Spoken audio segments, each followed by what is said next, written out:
Post ಹಾಗೆ ಅದಕ್ಕೋಸ್ಕರ ಈಗ ಪರಮೇಶ್ವರ್ ಅವರು ನಾನು ಅದಕ್ಕೆ ಅರ್ಹ ವ್ಯಕ್ತಿ ಅಂತಲೇ ಹೇಳ್ತಾ ಇದ್ದಾರೆ. ನಾನು ಆಕಾಂಕ್ಷೆ ಹೇಳ್ತೀನಿ, ಅವರ ಕಡೆಯಿಂದ DKC ಇದ್ದಾರೆ, ಹಾಗೆಯೇ ಪ್ರತಿಷ್ಠೆ ಆಗ್ತದೆ. ಒಂದು ವೇಳೆ ನಿಮಗೂ ಆ ಒಂದು ಪೋಸ್ಟ್ ಅರ್ಹತೆ ಇದೆ ಅಂತ ಅನ್ಸುತ್ತೆ CM ಪೋಸ್ಟ್? ನನಗೆ ವಿಷಯ ಗೊತ್ತಿಲ್ಲ, ಏನಾಗ್ತಿದೆ ಗೊತ್ತಿಲ್ಲ. ರಾಜಕೀಯ ನಡೆದ ಸಬ್ಜೆಕ್ಟ್ ನನಗೆ ಗೊತ್ತೇ ಇಲ್ಲ. ಅದು ಒಂದು ವೇಳೆ ನಿಮ್ಮ ಹೆಸರು CM ರೇಸಲ್ಲಿ ಬಂದರೆ ಅದಕ್ಕೆ ನೀವು ಜವಾಬ್ದಾರಿಯಿಂದ 20 ವರ್ಷ ನಂತರ ನೋಡುವ. ಅಲ್ಲ ಬಂದರೆ ಇಲ್ಲ, ಅಷ್ಟು ಅರ್ಜೆಂಟ್ ಇಲ್ಲ. 20 ವರ್ಷದ ಇನ್ನೊಂದು 4 ಸಲ ನಮ್ಮ ವರ್ಷದ ಕಲಿಸಿದ್ರೆ ಆವಾಗ ನೋಡುವ. ಈಗ ನಿಮಗೆ ಸಡನ್ ಆ ವಿಷಯ ನನಗೆ ಗೊತ್ತಿಲ್ಲ. ಈಗ ಸ್ಪೀಕರ್ ಆದ ನಂತರ ನನ್ನ ಪೊಲಿಟಿಕಲ್ ಚಾನಲ್ ಬಂದಾಗಿದೆ. ನನಗೆ ಬರೀ ನಮ್ಮ ಕಾನ್ಸ್ಟಿಟ್ಯೂಷನ್ ಚಾನಲ್, ಸ್ಪೀಕರ್ ಚಾನಲ್ ಮಾತ್ರ ನೋಡೋದು.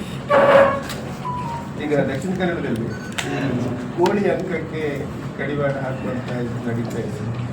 ಪೊಲೀಸರು ಅದಕ್ಕೆ ಬಿಡ್ತಾ ಇಲ್ಲ. ಒಂದು ಕಡೆಯಿಂದ ಎಲ್ಲ ತಿಕ್ಕಾಟ ನಡೀತದೆ. ಪೊಲೀಸ್ ಡಿಪಾರ್ಟ್ಮೆಂಟ್ ಹಾಗೆಯೇ ತುಳು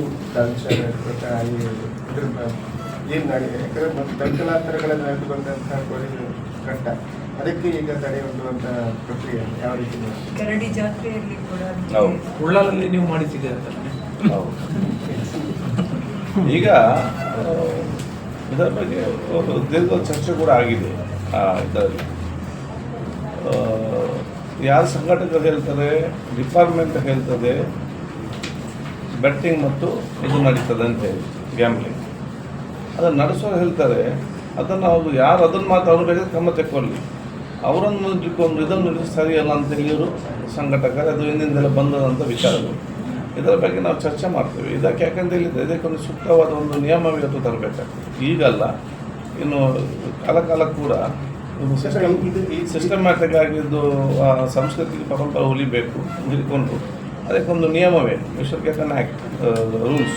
ಯಾಕಂದ್ರೆ ಅವರೆಲ್ಲ ಒಟ್ಟಿಗೆ ಸೇರಿಕೊಂಡು ಕರಾವಳಿಯ ಶಾಸಕರೆಲ್ಲ ಸೇರಿಕೊಂಡು ಒಂದು ನಿರ್ಣಯ ತಗೊಂಡು ಸರ್ಕಾರದ ಅದಾದ ಈಗ ನಾವು ಚರ್ಚೆ ಮಾಡಿದೆ ಲಾ ಮಿನಿಸ್ಟರ್ ಮತ್ತು ನಮ್ಮ ಅಡ್ವೈಸರ್ ಟು ದಿ ಸೀನಿಯರ್ ಲಾ ಅಡ್ವೈಸರ್ಗೆ ಮತ್ತು ಇಲಾಖೆಯಲ್ಲಿ ಮಾತಾಡ್ತೇನೆ. ಚರ್ಚೆ ನಡೀತಾ ಇದೆ. ಈಗ ನಮ್ಮ ಸಮಸ್ಯೆ ನಮ್ಮ ಗಮನಕ್ಕೆ ಬಂದಿದೆ. ನಾನು ಇಲ್ಲಿ ಜಿಲ್ಲೆಯವನಾದ ಕಾರಣ ಅದಕ್ಕೆ ಜಿಲ್ಲಾ ಉಸ್ತುವಾರಿ ಸಚಿವರು ಮತ್ತು ಸಚಿವರಿದ್ದಾರೆ.